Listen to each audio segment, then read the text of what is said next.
Hello, and welcome back to more stories at Stirchley Library. My name is Sharon, and I'm going to be sharing with you a story about something that all of us feel from time to time. We're feeling a little bit uncertain and a little bit shaky about things.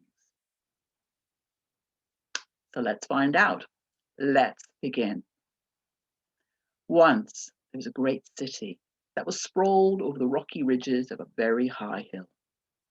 Down below was a silvery band of water, a great river that flowed and twisted and turned around the hill, cutting through the valleys, through a dark forest, and through some of the fields that surrounded the hill, fields that were yellow and green with ripening grain just ready for harvest. Framing the city was a great wall like the one behind me. And on this great wall were towers of differing heights. They'd all been put up by the rich people who lived in the city, all trying to show off, to see who could build the highest tower. For this was a city with a reputation for power and wealth, and people who lived there were very proud. These were hard times that the people who lived in the city and the queen who ruled them were going through. Because one day, out of the sky, there through the clouds, came a great shadow that circled over the tops of the towers. The slap, slap, slap of the great wings as it flew caused people to look up, and what they saw made them feel very shaky. They stopped what they were doing and they all fled back to their houses. And while they were inside, they could hear the flap, flap, flap of the great wings of the great shadow as it continued to circle over the top of the city until it came to land by the city gates, the only way to get in and out of the city. It came to rest, and it folded its great wings around its body. Green-scaled, yellow-eyed, red flickering tongue. It was a dragon. And there it waited patiently. And when, at the start, several people tried to leave the city via the city gates, the dragon would spread out its great wings. Its golden eyes would glitter, and it would open its great mouth, and it would roar.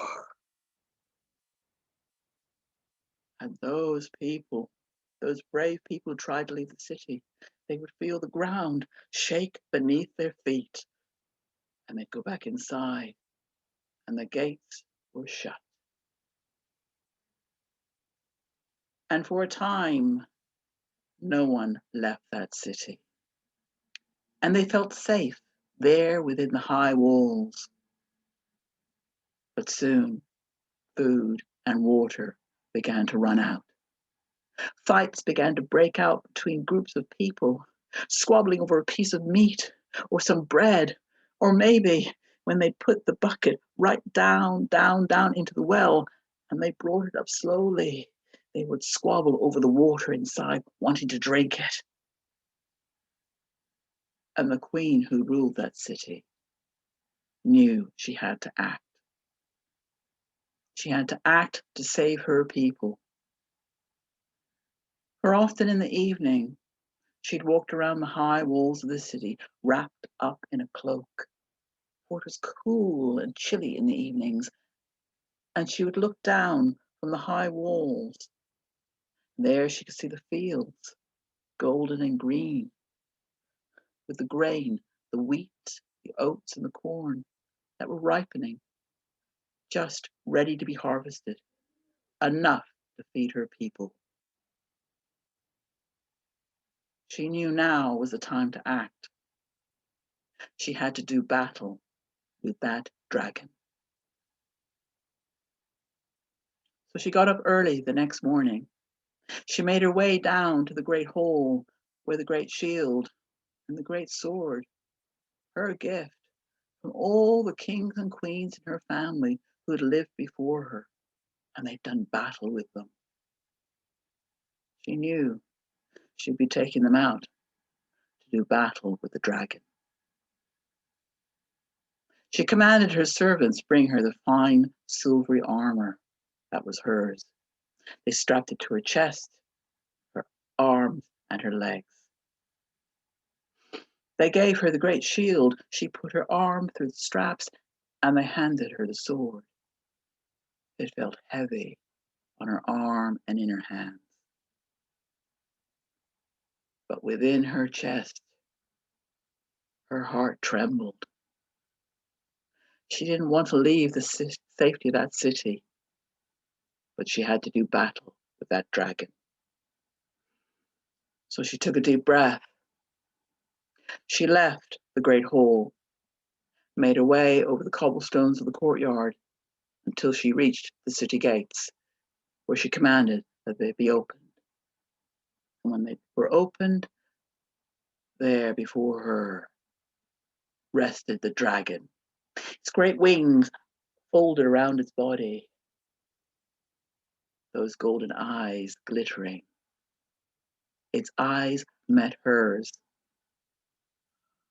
And there she stood at the gates. She took a deep breath and she stepped forward, raising her shield and sword. And the dragon, it spread out its great wings. Its golden eyes glittered, and it opened its great mouth, and it roared. Beneath her feet, the ground shook and trembled. But the queen raised her shield and her sword higher, and she stepped forward to face that dragon. And the dragon roared again. And the queen stepped forward, raising her shield and sword, and the dragon roared again. But the queen noticed that with each step she took towards that dragon, it seemed to be getting smaller and smaller and smaller. Until eventually, when she was some distance from the city gates and she had reached the dragon, she looked down on the ground. It was a bright green line with tiny little glittering eyes and a little flickering red tongue. The queen could not believe it, but she put down her shield and sword. She knelt down and she scooped up that dragon, which lay in the palm of her hand. She looked at it and asked, "Dragon, tell me, who are you?" And the dragon, green-scaled, yellow-eyed, red flickering tongue, it hissed, "La, la, la, la, la, la, la, la, la.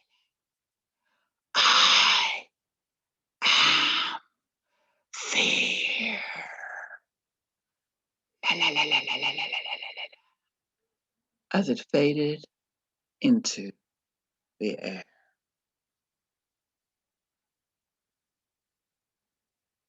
What a brave queen to face that dragon, to face her fears.